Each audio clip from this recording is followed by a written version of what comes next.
পাহাড়ের ভিতরে লুকানো আছে $1 বিলিয়ন একটা নিউক্লিয়ার বাংকার। আমরা পাহাড়ের ভেতরে প্রায় 2000 ফুট মাটির নিচে আছি, আর এটা এখনো পর্যন্ত তৈরি সব থেকে বড় নিউক্লিয়ার বম।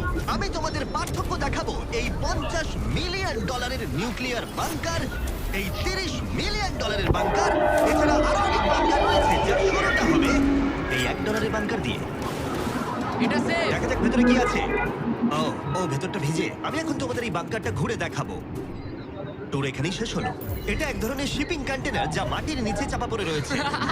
এটা এখনই বেঁকে যাচ্ছে। ওরা আমাকে এটার দাম $1 কেন সেটা বলবে। আমি বলতে চাইছি এটা এক্সপ্লোশনের পরেই হয়েছে। তোমার কি মনে হয় এই বাংকারটা বোমটাকে সার্ভাইভ করতে পারবে?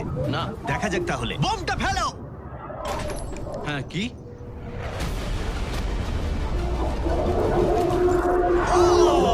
এই বাংকারটা পুরো ধ্বংস হয়ে গেল। পরেরটা গিয়ে দেখা যাক। পরেরটা হলো $1 মিলিয়ন বাংকার, যেটা বানানো হয়েছে মিসাইল শুট করবার জন্য এবং মাটির নিচে